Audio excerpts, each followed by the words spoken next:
اللهم لك الحمد كما أنت أهله ولك الشكر كما أنت أهله لا إله إلا أنت سبحانك إني كنت من الظالمين أشهد أن لا إله إلا الله وحده لا شريك له أشهد أن محمدا عبده ورسوله وما بعد السلام علیکم ورحمۃ اللہ وبرکاتہ۔ معزز سامعین کرام، آج کچھ مشغولیات کی وجہ سے دراز بعد ملاقات ہو رہی ہے۔ خیر، جیسا کہ آپ حضرات ٹاپک میں دیکھ چکے ہوں گے کہ آج کا ٹاپک ذرا ایک پچھلی جو ٹاپکس ہیں ان کا مقصد جو ہے نا، ان کا اصل ریزن کہ جو ساری چیزیں جو بیان کی گئی، ایک تو اس کا ایک نقشہ سامنے کھینچنا کہ ان تمام چیزوں کو بیان کرنے کا آخرکار ایک مقصد کیا تھا۔ جس طرح سے انسان کوئی بھی ڈگری حاصل کرتا ہے، کوئی بھی دنیا میں کام کرتا ہے، تو ہر چیز کا ایک نہ ایک مقصد ضرور ہوتا ہے۔ بلا مقصد جو انسان کوئی کسی چیز کو کرے تو اس انسان خود کو بھی اس کو اپنے وقت کو ضائع کرنا ہی سمجھتا ہے۔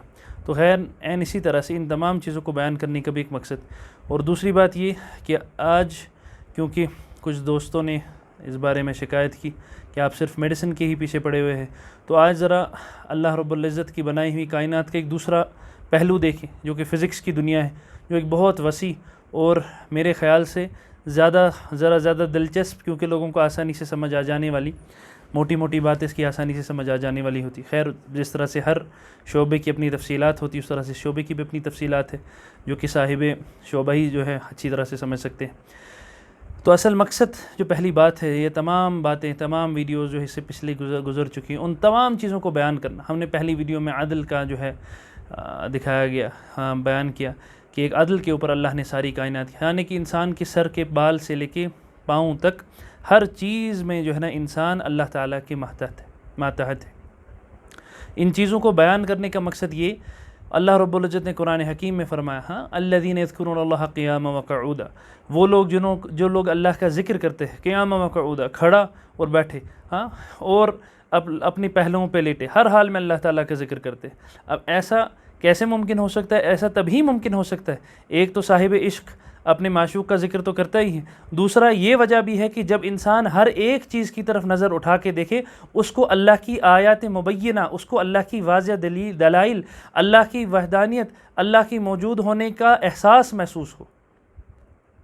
اور وہ کب ہو سکتا ہے؟ یہی وجہ ہے کہ ہم نے یہ ساری چیزیں جو ہے نا بیان کی کہ انسان کو اوپر سے نیچے تک اپنی سانس لینے میں، ہر ایک چیز کرنے میں، جب اس کو پتہ چلے گا کہ میں اللہ کا ماتحت ہوں، اللہ کا محتاج ہوں، تو اس کے بعد یعنی کوشش انسان یہی کرے کہ اس سانس سے، جو سانس مجھے اللہ نے دی ہے، ان ہاتھوں سے، ان آنکھوں سے، جو ہم انشاءاللہ آئندہ آنے والی ویڈیوز میں تفصیلات کے ساتھ بیان کریں گے کہ اللہ نے ہر ایک عضو میں بے انتہا آیات رکھی، اور اتنی تفصیلات، ہر تفصیل در تفصیل کے اوپر جو ہے نا انسان کا دل جو ہے نا وہ چلا اٹھتا ہے کہ بے شک ان چیزوں کو کسی خالق نے ہی بنایا اور کسی مقصد کے ساتھ بنایا۔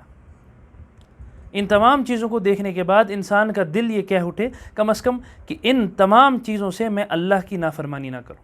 ہم تو ایک ایسا معاشرہ ہے، خاص کر کشمیر کے اندر ہم ایک وہ معاشرہ ہے کہ جو اکثر و بیشتر لوگ مسلمان ہیں، تو لیکن نامور مسلمان رہ گئے۔ آج ہم نے ایک ڈسکارڈنس پیدا کر دی ہے، آج ہم نے ایک تفرق پیدا کر دیا ہے، سائنسی علوم کو ایک طرف رکھ دیا ہے اور دینی علوم کو ایک طرف رکھ دیا ہے، اور یہ ایک بہت پرانی سازش ہے جو چلتی آ رہی ہے۔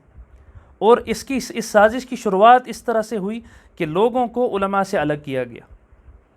آپ دیکھیے تاریخ کے صفحے جو ہے نا پلٹ کے دیکھیے، جو اصحاب جو ہے کیا نام ہے تاریخ کے جو ہے نا طلباء ہوں گے، جو ہسٹری کے اسٹوڈنٹس ہوں گے، وہ جانتے ہوں گے اس چیز کو اچھی طرح سے کہ ہمیں علماء سے دور کرنے کے بڑے ساری جو ہے نا چال چلی، کیونکہ دیکھیں جو انسان علم سے دور ہو جائے وہ تمام چیز وہ تو بیچارہ پھنس گیا۔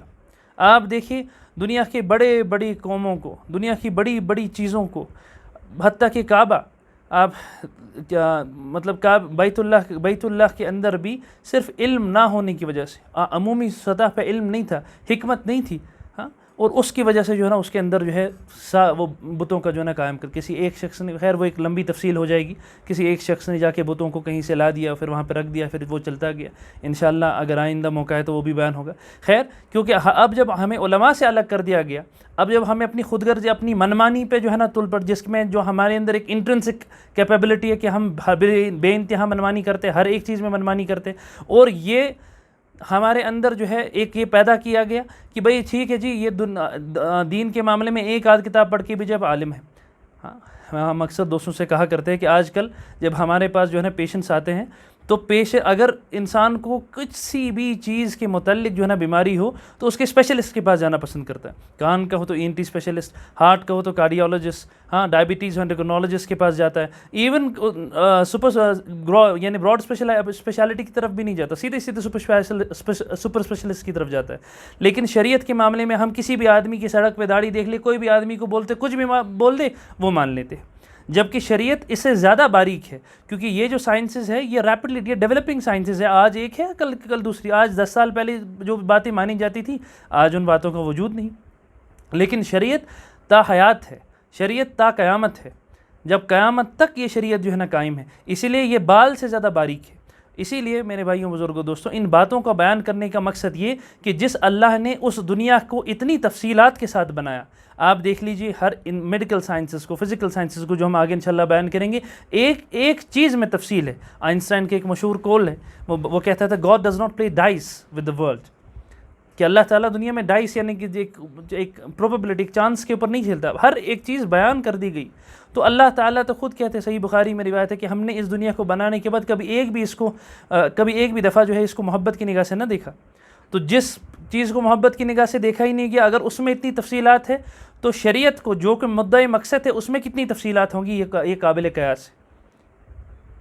دوسری بات جس سے ہمیں بھی استفادہ حاصل کرنا چاہیے اور آپ سب کو بھی استفادہ حاصل کرنا چاہیے, وہ یہ کہ انسان بہرحال ایک کمزور جو ہے نا حیثیت ہے, ایک کمزور بینگ ہے. ہم لوگ بھول جاتے ہیں, بار بار جلد بازی کرتے ہیں, ایک دم جو ہے نا ایموشنل ہو جاتے ہیں. یہ تمام چیزوں کو دیکھ کے یہ بات ذہن میں یاد آئے کہ یہ جو میرے سر سے لے کے پاؤں تک یہ زمین یا آسمان, اس میں بنی ایک چیز جب اللہ کی اطاعت کرتی ہے, اس میں بنی ایک چیز کا مدعا و مقصد جب اللہ ہے, اللہ تعالیٰ نے ایک چیز کے اندر واضح بیان کر کے دیکھا کہ دیکھو میں ہوں, تو اللہ کے علاوہ ہمیں کون ایسا مل گیا جہاں کی طرف ہم جاننا چاہتے ہیں. صبغۃ اللہ ومن احسن من اللہ صبغہ, تم اللہ کے رنگ میں رنگ جاؤ. تمہیں اے اللہ کے بندوں, اے لوگوں, تمہیں اللہ کے رنگ کے علاوہ کس کا رنگ جو ہے نا پسند آ گیا, کہاں کی طرف جانا چاہ رہے ہو اور کیسے جاؤ گے؟ اب ذرا دیکھیں, ایک انسان کو اگر کہیں کا کوئی ڈپٹی کلیکٹر, DC یا کہیں کا کوئی منسٹر کوئی جو ہے نا اگر دھمکی دے دیتا ہے, وہ کتنا خوف زدہ ہو جاتا ہے کہ یار اس سے تو کیسے بچوں گا, اگر یہاں سے بچوں گا تو وہاں سے پکڑ لے گا. تو ایسی ذات سے انسان کیسے بچ کے بھاگ سکتا ہے کہ جو ہر ایک چیز میں جو نا اومنیپوٹنٹ, ہر ایک جگہ پہ موجود ہے, جو ہر ایک جگہ پہ اللہ رب العزت کا قبضہ, ہر جگہ پہ, ہر چیز پہ. اور اللہ کی رحمت ہے ہم پہ کہ ہماری اتنی ساری نافرمانیوں کے باوجود, اور اسی ہاتھ کو جس کو اللہ چلانے کے لیے اتنی ساری نروز ہمیں دی اللہ نے, ایک بھی کام کرنا بند ہو جائے, کبھی ہاتھ ایسا ہو جائے گا تو کبھی ہاتھ ایسا ہو جائے گا. اسی ہاتھ سے اللہ کی نافرمانی کیسے کی جائے؟ اسی لیے میرے بھائیوں بزرگوں دوستوں, اللہ رب العزت قرآن حکیم میں فرماتے ہیں فَفِرُّوا إِلَى اللَّهِ, اللہ کی طرف دوڑ آؤ. ہمیں اللہ کی طرف دوڑ آنا ہے. ان تمام چیزوں کو جاننے کا مقصد یہ نہیں, آج دیکھیں نا ہم نے اپنی زندگی کا مدعا و مقصد کیا قرار دے دیا. یہ ساری چیزیں, یہ ہر ایک چیز, ان کے نقشات قرآن میں موجود ہے. ایک چیز کی خدا کی قسم, اگر اللہ رب العزت نے زندگی رکھی تو انشاءاللہ آئندہ آنے والے وقتوں میں بیان کریں گے کہ ایک چیز کی اینالوجیز, ایک چیز کا نقشہ قرآن کے اندر موجود ہے. لیکن ان تمام چیزوں کو ہم کیوں نہ سمجھ پائیں, آنکھوں کے سامنے رکھ کے بھی کیوں نہ سمجھ پائیں؟ کیونکہ دو وجوہات ہے. ایک وجہ یہ کہ ہم ایک ریس میں لگے ہوئے دنیا کی. آج ہم کشمیری, آپ دیکھ لیجئے انڈیا کے باقی قوموں کو دیکھ لیجئے, کشمیر کا بچے سے بچہ اور بڑے سے بڑا انگریزی کو جانتا ہے. ہر ایک انسان کی ایک لیول آف کوالیفیکیشن ہے, ہر انسان علی العموم دیکھ لیجئے کوئی نہ کچھ پڑھتا ہے. باقی ہیں انڈیا کے باقی جو ہے نا, یا دنیا کی باقی جگہوں کو دیکھ لیجئے, اتنی زیادہ وہاں پہ ایجوکیشنل کوالیفیکیشنز نہیں ہوتی. لیکن اس سب کے باوجود ہم ہی کیوں سب سے پیچھے؟ وجہ یہ کہ ہم لوگ پڑھائی صرف اور صرف ایگزام کو پاس کرنے کے لیے کرتے. ایگزام گزر گیا, جو حاصل ہو گئی چیز وہ تو نکل گئی. اصل مقصد ہماری اس پڑھائی کا اصل مقصد یہ ہونا چاہیے تھا کہ میں ان اللہ کی آیات کو دیکھ لوں اور اس کے بعد جو ہے نا یہ دنیا کو بھی دکھاؤں. اس سے ہوتا کیا کہ یہ جو نالج جو رہتی, یہ دائمی رہتی, یہ مستقل اس انسان کے دماغ کے اندر رہتی, اور اس کے ذریعے سے آنے والے ایگزام وہ بھی سب نکل جاتے, اور اصل مدعا و مقصد بھی جو نہ حاصل ہوتا. ہم نے کیا کیا, ہم نے اس کو ایگزام کے لیے حاصل کیا, ایگزام کے دوسرے دن بول کے بیٹھے ہوتے ہیں, اور اس کے بعد پھر سے جو ہے نا کوئی نئی کہانی شروع ہو جاتی. اس لیے میرے بھائی بزرگوں دوستو, یہ آنے والے ویڈیوز, جو گزرے ہوئے ویڈیوز ہیں, ان تمام ویڈیوز کا صرف مدعا و مقصد یہ ہے کہ ہم اپنی کتابوں کو, ہم جو آج, کیونکہ اس ویڈیو سیریز کی جو ہے نا شروعات ہی ان لوگوں کے لیے ہوئی کہ جو اہل علم ہیں، جو سائنس کے علوم کو جو ہے نا جانتے ہیں، تو ان لوگوں کو جو ہے نا بار بار جب بھی اپنی کتاب کھولیں تو ایک دفعہ کتاب کھولنے سے پہلے ایک نیت کر لے کہ جو بھی میں پڑھوں گا اللہ کے لیے پڑھوں گا. اس سے آپ کا یہ وقت عبادت میں بدل جائے گا اور آپ کا مقصد بھی حاصل ہو جائے گا، اور اور جو بڑا مقصد ہے، جو آخرت والا مقصد ہے، وہ حاصل ہو جائے گا، اور وہی سب سے اصل مقصد ہے. خیر، آج کے ویڈیو میں جیسے آپ نے ٹائٹل میں پڑھ لیا ہوگا کہ ہم آج فزیکل سائنسز کے بارے میں جو ہے نا انشاءاللہ ڈسکس کریں گے کہ اللہ رب العزت نے اس میں کتنی ساری آیات کو جو ہے نا بیان کیا گیا. بلکہ فزکس تو میں کہتا ہوں کہ شاید اس سے واضح سبجیکٹ اور کوئی نہیں کہ کیونکہ اس میں ایک لمٹ نہیں ہوتی. آپ دیکھیں میڈیکل سائنسز کیونکہ بہت وسیع ہے تو ایک لمٹ کے اوپر جو ہے نا انسان کو رہنا پڑتا ہے، لیکن فزیکل سائنسز، فزکس خاص طور پہ اس میں ایک لمٹ نہیں ہوتی. اب اگر ہم شروع کریں، دیکھیں فزکس کی عام طور پہ 3 دور گزرے. ایک دور تو تھا نیوٹونین میکینکس جس کو ہم کہتے ہیں، اس کے بعد ریلیٹیوسٹیکل میکینکس آئے، اور اس کے بعد کوانٹم میکینکس آئے، اور اس کے بعد گرینڈ یونیفیکیشن تھیوریز کی نکلنے کی کوشش ہو رہی ہے کہ یہ کوانٹم میکینکس اور کوانٹم سائنسز اور ریلیٹیوسٹیکل میکینکس آپس میں جڑ جائے. اگر ان تینوں حصوں کو ہم شروع کر دیں آج، کیونکہ ایک بریف اوور ویو کے طور پہ ہم کچھ چیزوں کو ڈسکس کریں گے، زیادہ ڈیٹیل میں نہیں جائیں گے تاکہ لوگوں کی سمجھنے میں آسان رہے. تو سب سے پہلے نیوٹونین میکینکس سے جیسے مثال کے طور پہ شروع کر دیں. اللہ رب العزت فرماتے ہیں هو الذي خلق لكم ما في السماء هو الذي خلق لكم ما في الارض جميعا ثم استوى الى السماء فسواهن 7 سماوات. وہ اللہ جس نے تمہارے لیے زمین میں جو کچھ ہے وہ بنایا، ثم استوى على السماء، اس کے بعد اللہ رب العزت نے اپنی توجہ آسمان کی طرف کی، فسواهن 7 سماوات وهو بكل شيء عليم، اور اس کے بعد اس کو درست کیا. اب ان الفاظ کو ذرا دیکھیے، اللہ رب العزت کہتے فسواہن 7 سماوات، ہم نے توجہ پہلے آسمان کی طرف کی، اس کے بعد اس کو درست کیا. وی کریکٹڈ اٹ انٹو 7 سکائز. اب ذرا ان الفاظ کو دیکھ لیجئے. جب ہم جیوگرافی پڑھتے ہیں آپ لوگوں میں سے، یہ تو ایک کلاس 10 کا بچہ بھی جانتا ہے کہ جب ارتھ کی فارمیشن ہوئی، جب بہت سارے ایسٹرائڈس وغیرہ جو بہت ساری چیزیں ہیں، جب وہ جب ارتھ کی ڈفرینسیشن ہوئی تو کیا ہوا کہ جو سب سے خاص کر ارتھ سے زیادہ بہتر میرے خیال سے ایٹماسفیئر کی جب ہم ڈفرینسیشن کریں گے کیونکہ ٹاپک زیادہ لمبا ہو جائے گا، تو جب ایٹماسفیئر کی جو ڈفرینسیشن ہوئی، جب ارتھ کا ایک بنیادی اسٹرکچر بن گیا، اس کے بعد ایک ایٹماسفیئر، ایک گیس کا کلاؤڈ سا جو ہے نا اس کے ارد گرد تھا، اس کے بعد اس میں ڈفرینسیشن ہوئی جس کا ڈرائیونگ فورس کیا تھا؟ گریوٹی. اس ڈفرینسیشن کا کیا مطلب ہوا کہ جو بھاری چیزیں تھیں، جو بھاری ایلیمنٹس تھے وہ نیچے کو آگے، اور اس کے بعد ہلکے اوپر کو اس طرح سے جو ہے نا کچھ لیئرز بن گئی. اور اگر ہم اللہ رب العزت جیسا فرماتے ہیں کہ ہم نے پہلے اس کو بنایا، اس کے بعد اس کو ڈفرینشیٹ کیا، فسواہن، اس کو درست کیا 7 لیئرز میں. اور جب ہم آج دیکھتے ہیں شاید کلاس 10 بلکہ آج کل تو کلاس 8 کی کتابوں میں بھی یہ چیز لکھی رہتی ہے، ہم نے ان کو 7 آسمانوں میں جو ہے نا بنایا. اب ہم اپنے ایٹماسفیئر کی لیئرز گن لیں. سب سے پہلی ہوگی ٹروپوسفیئر، اس کے بعد اسٹریٹوسفیئر کے اندر ہی ایک لیئر ہے اوزون لیئر، ہو گئی تیسری. اس کے بعد میزوسفیئر ہو گئی چوتھی. اس کے بعد تھرموسفیئر، اور تھرموسفیئر کے اندر ہی ایک اور لیئر پائی جاتی ہے جس کو ہم کہتے ہیں آئنوسفیئر، ہو گئی 6. اور 7ویں لیئر ایگزوسفیئر. یہ 7 آسمان ہوئے، اور اللہ رب العزت نے ہمیں کب بتا رکھا. اسی طرح سے اب ہم تھوڑا سا آگے بڑھ جائے. اب یہ ایک دور کی ہم نے ایک بریف اوور ویو سا دیا کہ اللہ تعالیٰ نے یہ ایسی چیزیں، میری دلی خواہش تو یہ تھی کہ جو ہے اس چیز کو تفصیلات کے ساتھ بیان کرے، لیکن کیونکہ تفصیلات جو ہے نا کبھی ہر بندہ نہیں سمجھ سکتا، کیونکہ کافی ڈیٹیل میں جو ہے نا اس کے لیے جانا پڑتا ہے، تو اس کے لیے تھوڑا سا کمپلیکس ہو جاتا ہے. انشاءاللہ آنے والی ویڈیوز میں جو خاص الگ ان میں سے فیلڈس کی طرف ہوں گے انشاءاللہ وہ بھی بیان کریں گے. پھر اگلی جو سائنس جس کو ہم نے کہا کہ کوانٹم میکینکس کی طرف سے. اب دیکھیے کوانٹم میکینکس میں ایک بڑی ہی موٹی سی بات جو کہ بڑا گراس سا جنرل سا رول ہے اس کے اندر، وہ یہ اللہ رب العزت نے فرمایا، یہ باضابطہ موجود ہے کتابوں میں ہے، قرآن کے اندر موجود ہے کہ ہم نے ہر چیز کو ایک جوڑے میں بنایا. جوڑا یعنی کہ پیر میں بنایا. اب جب انسان کا علم کم تھا وہ یہ سمجھنے لگا کہ ہر چیز کو جو ہے نا ایک میل اور فیمیل سیکس کے اندر بنایا گیا، جبکہ حرف یہ استعمال نہیں کیا گیا، بلکہ اصل میں جب دیکھا گیا کہ نہ صرف یہ میل فیمیل سیکس میں بھی بہت حد تک جو ہے نا یہ ویلڈ ہے کہ ہر چیز کا میل فیمیل سیکس ہوتا ہے، بلکہ جب فزکس نے ترقی کی اس کے بعد جب یہ دیکھا گیا کہ ہر پارٹیکل کا ایک اینٹی پارٹیکل ہوتا ہے، ہر پارٹیکل کا ایک اینٹی پارٹیکل ہوتا ہے. ہاں جیسے الیکٹران کا پوزیٹران, اسی طرح سے ہر ایک پارٹیکل کا ایک اینٹی پارٹیکل ہوتا ہے. اور ایون یہ رول اس حد تک جنرلائزڈ ہے کہ اگر کسی پارٹیکل کا اینٹی پارٹیکل ایگزسٹ نہیں کرتا تو اس پارٹیکل کی وجود پہ, اس پارٹیکل کی ایگزسٹنس پہ شک ہونے لگ جاتا ہے. فزسسٹ اس پارٹیکل کی وجود پہ, اس کے ایگزسٹنس پہ شک کرنے لگ جاتے ہیں کہ شاید یہ پارٹیکل نہیں ہے. اور یہی اس کو کہا گیا ہم نے ہر چیز کو ایک جوڑے میں بنایا.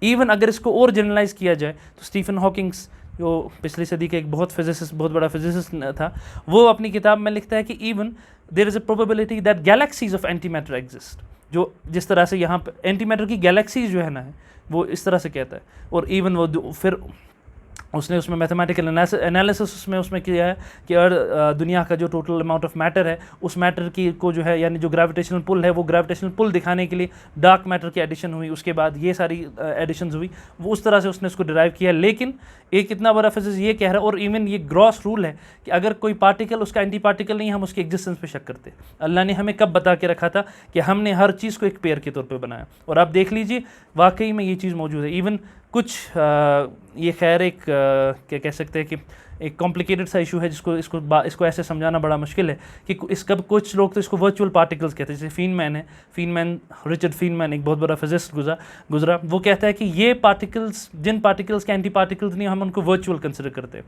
آلدو اس میں بہت ساری اختلافات ہیں بہت سارے فزکس کے, لیکن بات سمجھنے والی یہ کہ یہ ایک جنرلائز رول ضرور ہے کہ ہر پارٹیکل کا ایک اینٹی پارٹیکل ایگزسٹ ہوتا ہے. اسی طرح سے اب تیسرے دور کی طرف آئیں گے جس کو ہم عام زبان میں ریلیٹیوٹی, جو ایون وی کین سے کہ جو ہی ریلیٹیوٹی کا نام سنتے تو آئنسٹائن کا نام پہلے آتا ہے. تو آئنسٹائن نے اپنی بہت ساری بلکہ میرے خیال میں ریلیٹیوٹی نے جتنا اسلام کا فائدہ کیا, بلکہ ہو سکتا ہے اس میں پوٹینشیل اتنا ہے کہ اسلام کا فائدہ کرنا شاید اتنا اور کسی سائنس میں نہیں ہے. وہ یہ کہ آپ دیکھیے آئنسٹائن نے ایک کنسیپٹ بنایا جس کو اس نے کنسیپٹ آف سامنٹینیٹی کہا. سامنٹینیٹی یعنی کسی چیز کا سامنٹینیسلی ہونا یا کسی چیز کا سامنٹینیسلی نہ ہونا کیا ہوتا ہے. یہ ایک میتھمیٹیکل انالیسس ہے. جن لوگوں کو اس کی تفصیلات چاہیے وہ ان کی کتابوں پہ دیکھ سکتے ہیں. 3-4 کتابوں پہ بڑی آسان طرح سے موجود ہے. آئنسٹائن کی ایک بک ہے ریلیٹیوٹی بائی آئنسٹائن, اس پہ بھی موجود ہے. فینمین نے لکھا ہوا ہے lectures of physics by Richard Feynman, اس میں بھی لکھا ہے. اس کا میتھمیٹیکل انالیسس ہے, وہ یہاں پہ بیان نہیں کر سکتے کہ میتھمیٹیکل انالیسس کس طرح سے نکلا. تو گراسلی بات یہ ہے سمجھنے والی کہ سپوز ایک سسٹم ہے, وہ آئنسٹائن عام طور پہ ٹرین لیتا ہے اس میں. تو ایک ٹرین کے چلنے میں اس کو اندر مو ہے, ایک آدمی, مو نامی آدمی, اور ایک آدمی ایک اسٹیشنری فریم آف ریفرنس میں, یعنی کہ اس کے پلیٹ فارم پہ جو نا کھڑا ہے.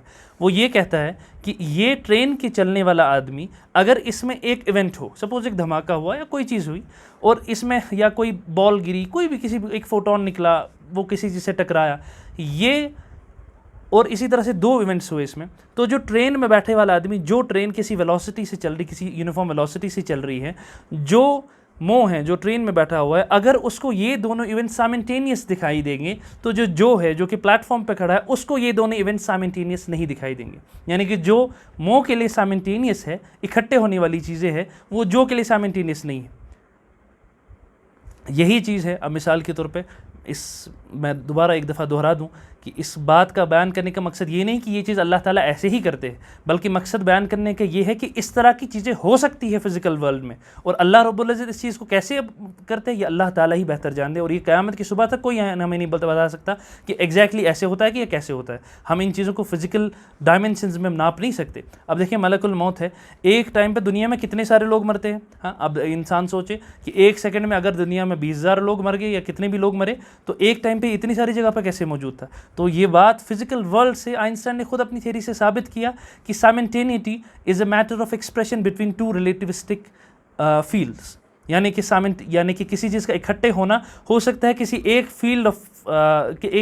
فیلڈ آف ڈائمنشنز میں وہ سامنٹینیس ہو, جس طرح سے ایک ٹرین میں وہ سامنٹینیس ہے, لیکن جو آدمی باہر کھڑا ہوا ہے اس کے لیے وہ سامنٹینیس نہیں ہے, اس کے لیے وہ اکٹھے ہونے والی چیزیں نہیں ہیں. اسی طرح سے اگر ہم اس ٹاپک کو اور تھوڑا آگے کریں تو اللہ رب العزت نے بڑی ساری چیزوں کو ہمارے یہاں لیے سامنے بیان کر دیا. اب کیونکہ وقت بھی جو ہے نا گزرا, ہماری کوشش رہتی ہے کہ ہم ان تمام ویڈیوز کو 20 منٹ سے کم کر جو ہے کریں. انشاءاللہ آئندہ آنے والے ویڈیوز میں جو ہے نا اس بات کو آگے کو دہرائیں گے. تو بات کی آخر میں یہ بات ضرور یاد رکھ لیں کہ ہمارا ان تمام چیز کو بیان کرنے کا مقصد کیا ہے، اور ہمارا ان تمام چیز کو بیان کرنے کا مقصد یہ ہے کہ جب بھی ہم کسی بھی چیز کو دیکھیں، جیسے ابھی ہم نے آسمان کے بارے میں بیان کی، جب ہم آسمان کو روز صبح میں دیکھتے ہیں تو اس آسمان کو دیکھ کے اللہ کی یاد آ جائے. ہم گریوٹی، ہم اس زمین کے اوپر چل رہے، اس کے اوپر چلنے کو دیکھیں تو روز یاد آئے کہ اس کے اوپر چلنے کی اجازت مجھے صرف اللہ نے ہی دی ہے. اور انشاءاللہ اگر زندگی رہی آپ دیکھیں گے کہ واقعی میں گریویٹیشنل فورس واقعی میں اللہ ہی کی کرامت ہے. یہ ایک عجیب سا فورس ہے. اللہ تعالیٰ کہنے سننے سے زیادہ عمل کی توفیق نصیب فرمائے. اللہ تعالیٰ ہمیں ہر وہ خیر نصیب فرمائے جو نبی کریم صلی اللہ علیہ وسلم علیہ مانگا کرتے، اور ہر اس شر سے دوری فرمائے جس سے وہ ہماری دوری چاہتے. اللہ ہمیں ہمارے علماء سے جڑنے کی توفیق نصیب فرمائے، اور اللہ ہمیں خود غرضی سے بچائے. صلی اللہ تعالیٰ علیہ خیر خلقی محمد وعلی آلہ وصحبہ اجمعین برحمتک.